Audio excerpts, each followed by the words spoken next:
Well, hello and welcome to Unit 4 of 12 apps. In this 6 months, we will look at time series data, loans and investments, and then project planning. So let's first of all look at time series data, and this is Chapter 7a of your textbook. The purpose of this unit is to recognize and describe patterns in time series data, and to construct such data on a graphics calculator. So let's go, investigating and modeling time series data. What this is bivariate data, in other words, data in pairs, of which the first term, the explanatory variable, is always time. A response variable is whatever is being measured over time. So in this case, as you can see on this graph, we have an explanatory variable of time going from 1931. It's not all on the page, there wasn't room for it, but it goes up to 2002. And what it is, it's a measurement or the calculation, counting of the number of births per female each year. So in 1931, there was 1.039, or slightly more than 1, birth rate per female. And in 1996, the last one that you can see there was 0.861, so less than 1.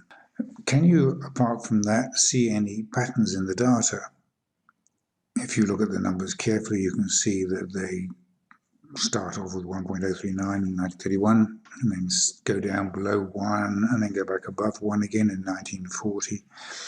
But apart from that, it's very difficult to see any great pattern, which is why we need to graph it. So let's have a look at what the graph shows up. This data now clearly shows very strong patterns. And one of the objectives of this course here is to identify the different kinds of patterns that you can get in time series data. So let's do that. It says choose min and max. This is if you're plotting the data. So we look, if we're going to plot the response variable, we need to have a graph up the side that goes from the smallest number, which is a bit more than 0.8. And I don't think it goes above 1.7. And the explanatory variable across the bottom is just the years. Okay, patterns. This is on the left. It lists the kinds of patterns that we're going to be looking for. We're going to be looking at trends, cycles, and seasonality. Now, a cycle is a period that goes up and down over time. Seasonality is when it goes up and down over time still, but the period is something to do with seasons. There may be structural changes to identify possible outliers, and most graphs, in fact, have some sort of irregular fluctuation, otherwise there wouldn't really be time series data. On this one, there is a trend between 1931 and 1960 or thereabouts for the data to go up. That is what we would call a trend. And then from 1960 down to 1980, you could say there was another broad trend. And then from 1980 up until 2000 and something is a different trend again. So in the first instance, number of births per female steadily increased until 1960, and there'll be a reason for that, which we'll look at later. And then it started to decline again. And then in 1970 something, it started to decline at a different rate. There it is drawn properly for you, trend 1, trend 2, and trend 3. At this point, we could discuss the socio-economic reasons for this pattern, and some people might recognize that the data begins roughly about the time of the Second World War, and certainly having babies was a response to the war situation. A lot of lives were being lost, and basically people had to be replaced. Come along 1950 something, you might recognize that that is when contraceptives, especially the pill, were first introduced and encouraged. There's another change where we go into trend 3, 1970 something. Why did it not go down so fast? Well, it's probably just as well it didn't, otherwise there wouldn't be any people alive, which would include you lot. I would think that there are still less and less babies, probably because people have got too many other things to think about than having babies, but it still went down. You might have to discuss with each other what the reason for the change between trend 2 and trend 3 is. So that's a trend. Let's move on. This graph is of sunspot activity measured between 1900 and 2005. Now, the sun has spots counted every year, and it's been observed over the last 100 years or so that there is a cycle, and that every 11 years, that is 11 years, that is 11 years, that is 11 years, that is 11 years, and so on. Is there any other trend?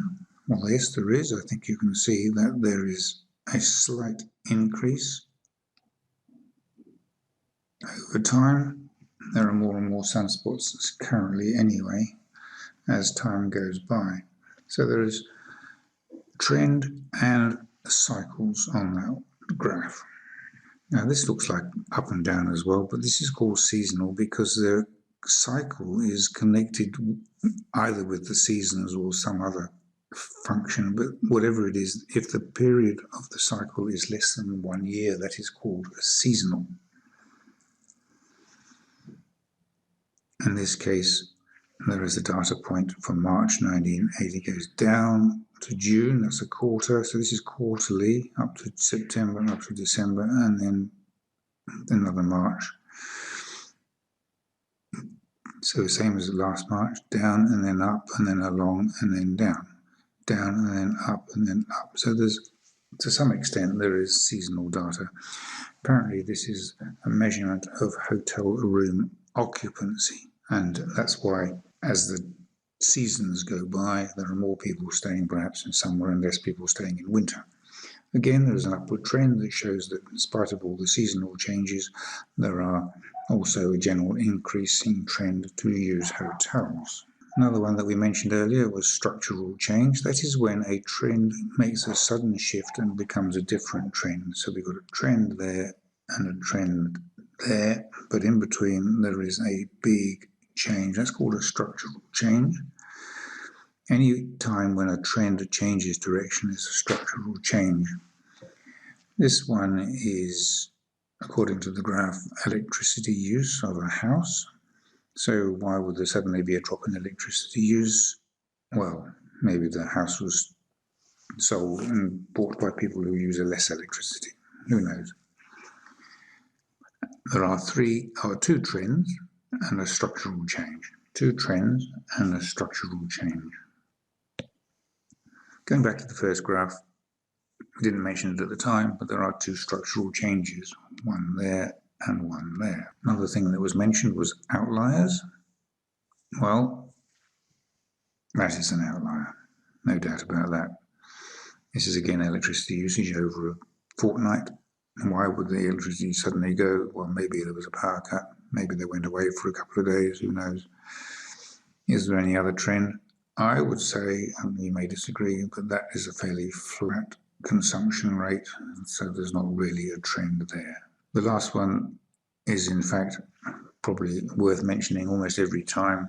The data is not in a straight line, which means that it's irregular, so it goes up and down. Regardless of the outlier, it goes up and down.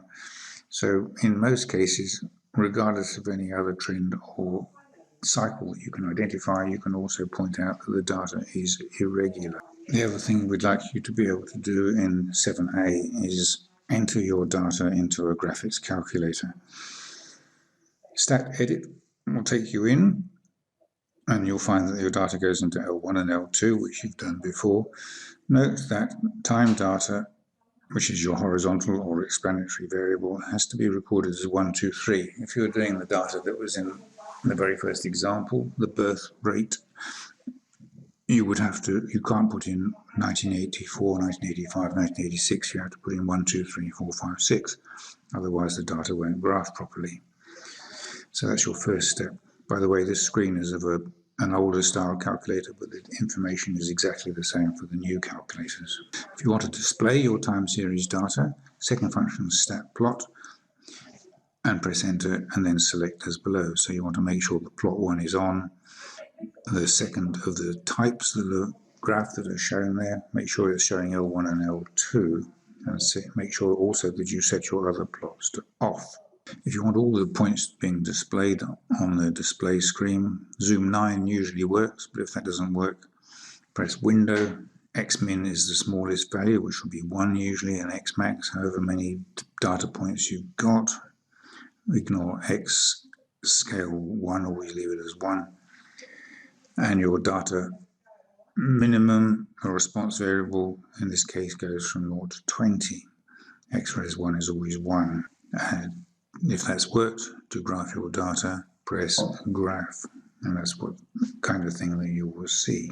This piece of information here will be needed a bit later on, but if there is a trend, then there is going to be a trend line which will have an equation, and you can get that information in this way here. It'll only work if there's only one trend, of course.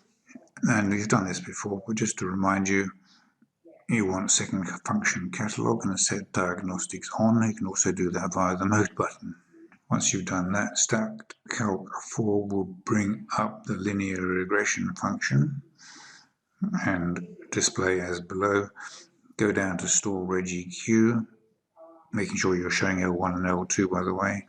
And to get Y1 there, you press vars, yvars, enter, and then enter again, and then enter once more on calculate.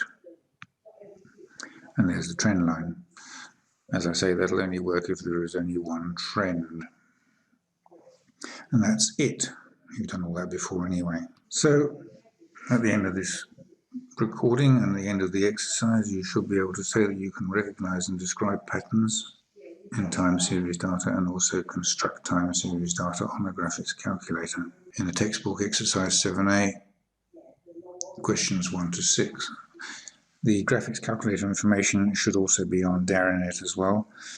Once you've done questions 1 to 6, then I'd suggest you also pick 2 questions from 7 to 10. And before you go, I've just got a couple of examples worked through. So this is question 1 of the exercise. And it says complete the table below. One way or another, you have to identify for each of these plots, A, B, and C. And you should be able to say straight away that they're all irregular, so that you're going to be ticking irregular for all 3.